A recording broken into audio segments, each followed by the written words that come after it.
Hey there, Wargamers, Justin the Iron Painter here, and today we've got another, if I can get it to flip right, Battletech unboxing video.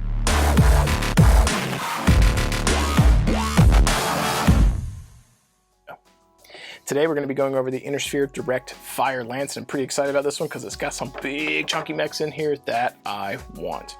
While we get this open today and get our unit cards out and our mechs, I highly encourage you guys to draw your attention here to the Fortress Miniatures and Games little coaster. If you guys are looking for anything and everything Battletech, check him out. Bobby is a stand-up guy and he's a local, so help us support him, help support the shop that I get to enjoy for Battletech content and products. So let's go ahead and get our unit cards open here and check out what we've got. So first card up here, we've got the Crusader 3R coming in with TMM 1, movement 8, 32 points, 222 across the board for damage, overheat 2, which is nice, and 11 life, indirect fire 1. For 1 point more, you get the 4D variant, same TMM and move, and it's 232, overheat 1, 11 life, indirect fire 1. So it's kind of pick your poison here on what you want to do.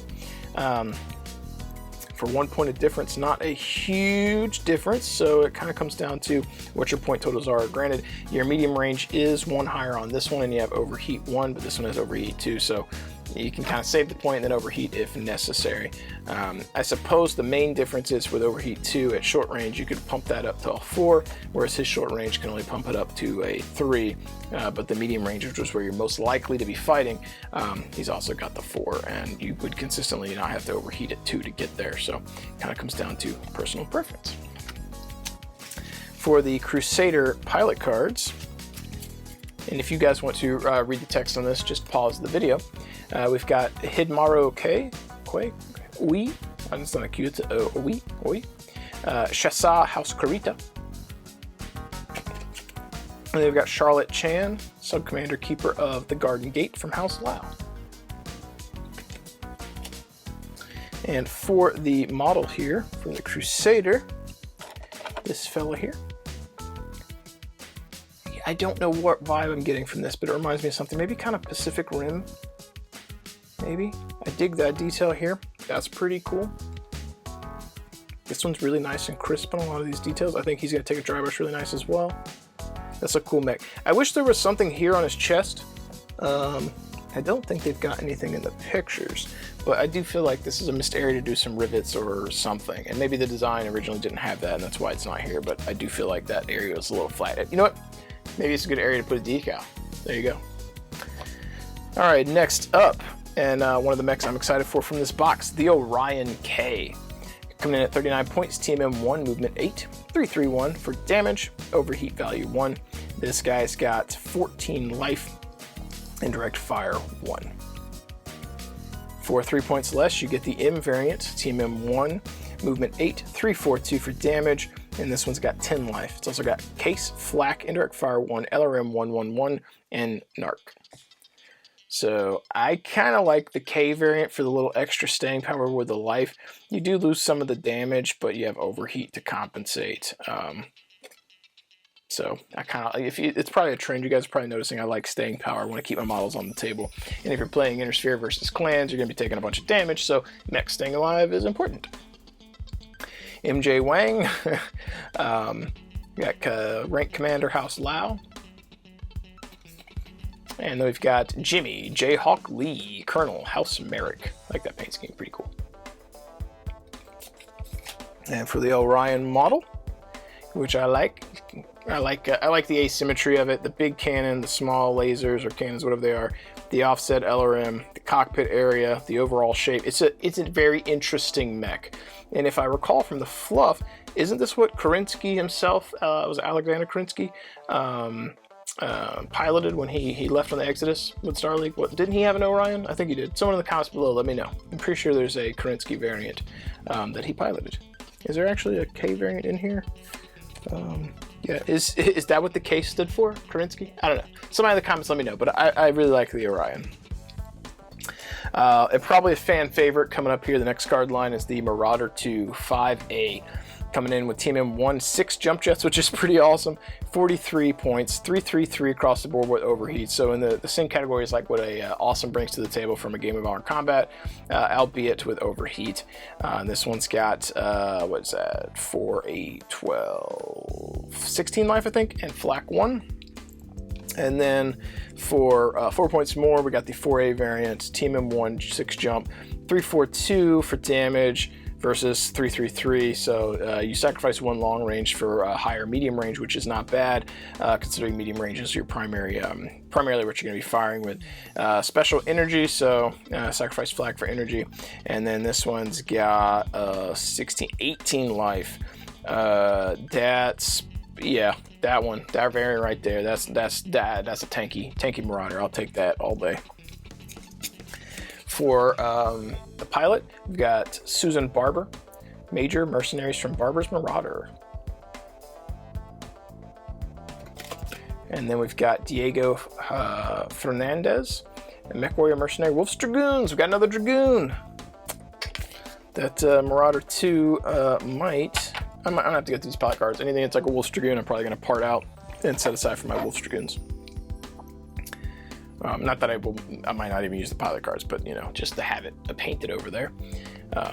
So yeah, I really like this model. The details are pretty crisp here. Let's get that case out of the way. Off it goes, following around. So we got crisp details here, nice areas for some dry brush, really nice panel lines for washes. I got some nasty mold lines right here that I'm gonna have to clean. That's unfortunate where it crosses, but we got our canopy there for jeweling. Got a cool cannon up there. This is a solid mech. This is really nice. This is a really nice plastic mech, even despite having the mold lines we've got to clean. All right, and then finally, the last guy, last but not least, the Atlas. Atlas D coming in at 52 points, Team M1 movement 6, 552 for damage. This particular one's got 18 life, AC 22 dash, indirect fire 1, LRM 111, rear 11 dash. He got all the goodies, usable in all the eras. And then we've got the Atlas K, 45 points, so he's coming in at 7 points cheaper. Team M1 movement 6, 333, so awesome territory for consistent damage. Overheat value 2, AMS case, indirect fire, overheat long, which is nice, so put that long range damage to 5, medium range, any of them could be 5, rear 11 dash. The big difference here is that he's going from, or he's got 4, 8, 12, so 14 damage, or 14 life rather, that should have done that easier, but 14, versus this guy who's got 18, so you're sacrificing some life for this variant. But I do like that overheat long. That's pretty nice. But this guy's got 5 damage and at mid-range without overheating. This one won't have to overheat to get it, so it kind of depends on what it is you're trying to do. For pilot cards here, we've got Michael, I think it's Michael, Isu, House Karita. I just painted a Karita Atlas too for our Dragon's Fury. And then Alexander Acharia for Lieutenant House Davian. And then for the model, I got a soft spot for the Atlas. It's really cool. Like, and this is really nice. I just got some areas I'll have to clean. But the details are really crisp, and it doesn't look as derpy as the metal ones. I've got 2 metal ones, and I like them for what they are, but it's nice to have one that's got some more crisp details and not metal. He doesn't weigh 25 pounds. I do wish his head was a little different. I'm not sure what's going on. I'm getting kind of a pumpkin vibe. Granted, it's a skull, and pumpkins, skulls, you know, you get it. But I do like it. So from this one, I could take or leave this guy. He's not my favorite. I honestly, I don't even remember what he was called. Crusader. And that's just because I'm not familiar with him. I think the Orion here is a nice standout. That's a crisp mech. This might be one of the nicer boxes, dude. It's really crisp details, really nice model. The Atlas is super nice just because it's an Atlas, so it's nice to have a plastic one. Pretty cool. And then the other big standout is the Marauder too. That mech is badass. This is a badass mech. I am very happy with that, and hopefully you guys will be too. That being said, guys, this is the end of today's unboxing video. If you enjoyed that, please like and subscribe, and let me know what you think in the comments below. Are there different variants for these that I should consider checking out? Anything that pairs well with them? Anything that resonates with you that you want to share? Let us know. Also, was Alexander Kerensky somehow associated with an Orion? I feel like he was. Somebody tell me, because if I'm wrong and I'm misremembering, then that's some like Twilight thing where I'm just forgetting shit, and that's possible. So. But if you want to help support what I do, please check out deathraydesigns.com. Coupon code GETAMPED10 will save you 10%, and I highly encourage you guys to check out our 6mm Solar Shift miniatures. They pair really well with Battletech, and our tanks and infantry have been flying like hotcakes off the shelves because they do really well for combined arms. And everyone's, maybe not everyone, but if you back the Kickstarter, you've got a bunch of mechs, and you didn't get any tanks or infantry, so now's a good time to pick those up. So they've been selling well. If you follow me on Instagram and you enjoy my painting, and you like what you see, check out Monument Hobbies. 99% of the paints that I use to paint the stuff that you have seen are using their Pro Acro line. And finally, if you need anything or everything Battletech, check out Fortress Miniatures and Games. I'm not sure when we'll have Wave 1 and 2 stuff in. Or back in stock, but when he does, it's going to fly like hotcakes just right off the shelves. It will not last long. His prices are very fair. He doesn't gouge, so I highly recommend you keep an eye out for him. For when they go in stock. He's also a local, so supporting him helps support keeping his shop's doors open locally, so that I have a place to continue enjoying Battletech and congregating with people. So make sure you check him out. That being said, folks, thank you for hanging out with me today. Hope you enjoy all things Battletech and have an awesome rest of your day. I will catch you guys next time.